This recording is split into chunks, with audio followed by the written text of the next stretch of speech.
একটু জোরে হাততালি দেবেন প্রত্যেকে।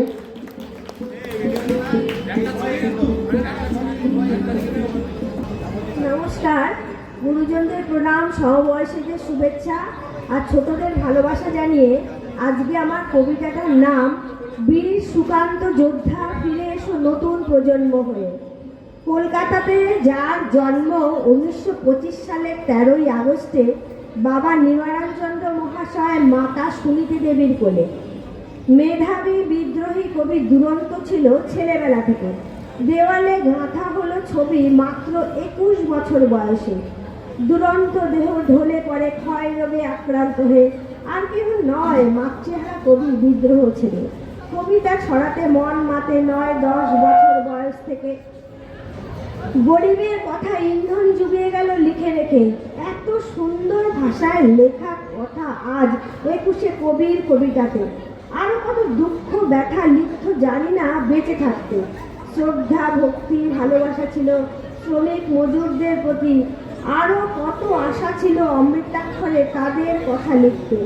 স্বর্ণাক্ষরে অমর কথা লিখে গেছে পাতার পর পাতাতে। না খেতে পাওয়া গরিবের বানানো রুটিতে। আকাশের চাঁদ যেন ঝলসানো রুটি। যদি তুলনা হয় গরিবের একটা রুটি চাঁদের সাথে, সেই বিদ্রোহী কবিরয় সুকান্ত মানুষের অন্তরে। দুরন্ত ছেলে এক উজ্জ্বল নক্ষত্র, জল জল জ্যোতিষ্ক। মানবতার শ্রেষ্ঠ কিশোর কবি তুমি হলে সুকান্ত। তোমার চরণে শ্রদ্ধা জানাই, শক্তিতে নয় ভক্তিতে। বীর সুকান্ত যোদ্ধা ফিরে এসো নতুন প্রজন্ম হয়ে। নমস্কার।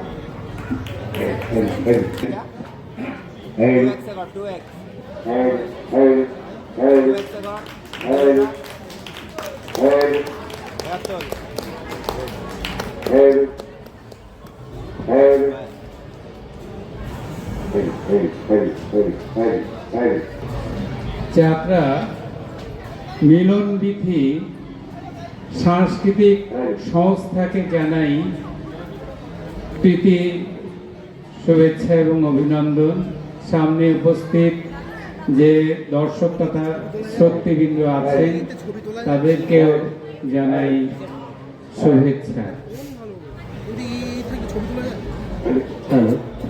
আপনারা এবার যার কবিতা শুনবেন তিনি একজন প্রতিষ্ঠিত কবি। কিন্তু আমাদের এই মঞ্চে তাকে পেয়ে আমরা কিন্তু গর্বিত। তবে এটা দেখে মনে হতে পারে লোকজন নেই, কিছু নেই, এটা কবিদের কিছু আসে যায় না। কবিতাটা ব্যাপারটাই এরকম, সাহিত্য ব্যাপারটাই এরকম যে বেশি লোক শোনে না, বেশি লোক পড়ে না। যারা সৃষ্টি করে তারাই শোনে, তাদের মধ্যে বেশিরভাগই উপভোগ করে। তা আপনারা অনেকেই আছেন দূর থেকে শুনতে পাচ্ছেন। অলোকদার মতো একজন কবিকে আমরা এখানে পেয়ে, অলকানন্দ বসু ওনার নাম, আমার অনেক আগে পরিচিত। ওর কবিতাটা একটু মন দিয়ে শোনাল। ধন্যবাদ অচ্যুতকে, ভালো থেকো। আমার স্বরচিত কবিতা গোলাপ। অভিমান করেছিস? হ্যাঁ করেছি, তোর জন্যে, আমার জন্যে। আমি কি করেছি? তুই আমায় একটা গোলাপ দিয়ে ওদিকে চলে গেলি কেন? তাতে কি হয়েছে? তোকে খুব সুন্দর দেখাচ্ছিল তো, তাই। ও বুঝেছি। তুই এমন কেন রে বিনায়ক? অন্যদের সঙ্গে এত কথা বলিস, ইয়ার্কি ঠাট্টা হাসাহাসি করিস, কিন্তু আমার সঙ্গে ওরা বোঝে তাই। আর আমি? তুই তো কিছুই বুঝিস না, চুপচাপ মুখ বুজে থাকিস। হাঁড়ি চাচা কোথাকার? আমি হাঁড়ি চাচা? তুই তো তাহলে হুতুম পেঁচা। আমি হুতুম পেঁচা?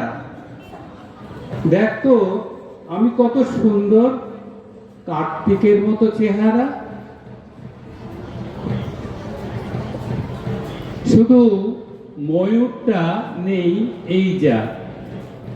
কি আমার কার্তিক রে! কুলোর মতো কান, মূলোর মতো দাঁত, খেদা নাক, পিটপিটে চোখ। ময়ূরী, ভালো হচ্ছে না কিন্তু।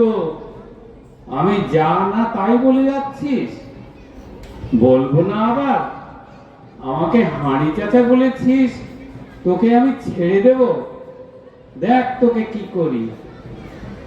ময়ূরী, ময়ূরী, মোটর সাইকেল, সরে দাঁড়া। ওহ মাগো, বিনায়ক, এ কি? এই যে ক্ষত বিক্ষত, এক্ষুনি তো হাসপাতালে নিয়ে যেতে হবে।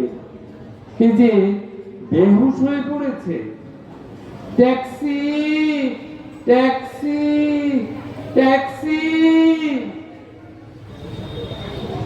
ও ড্রাইভার ভাই, এই পেশেন্টকে এক্ষুনি হাসপাতালে নিয়ে যেতে হবে।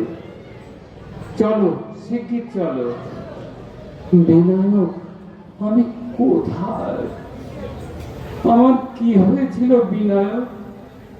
অসাবধানতা বশত তোর একটা অ্যাক্সিডেন্ট হয়েছিল ময়ূরী।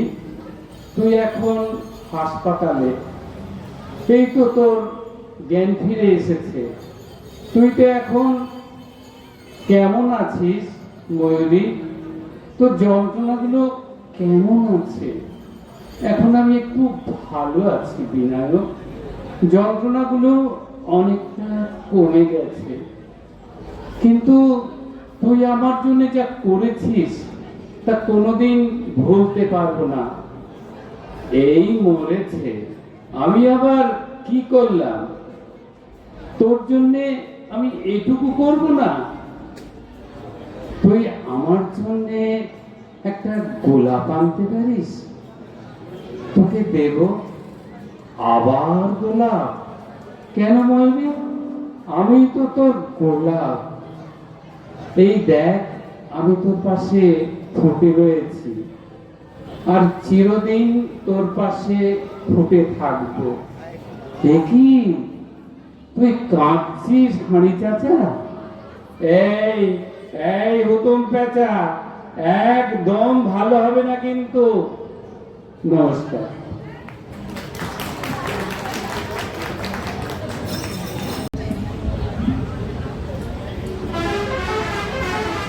আপনারা সবাই একটু হাততালি দেবেন।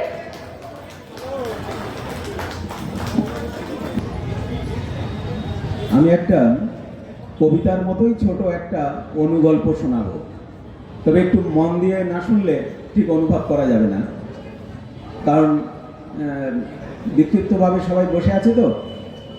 একটু মন দিয়ে শুনবে। গল্পের নাম রোবটিক অ্যাটেন্ড্যান্ট।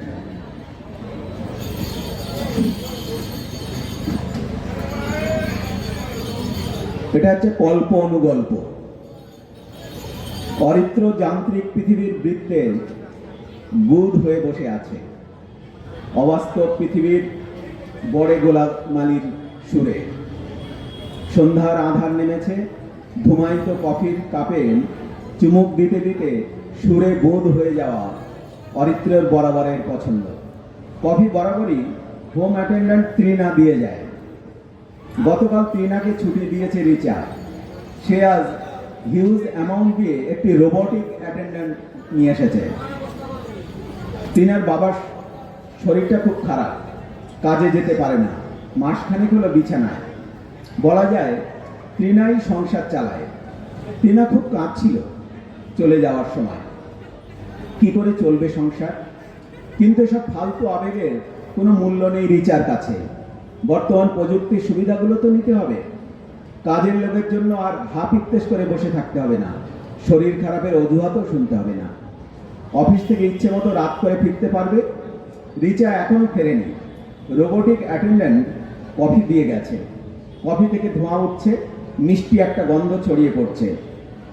দাদাবাবু, আপনার কফি বলে তৃণা আজ ডাকলো না তো?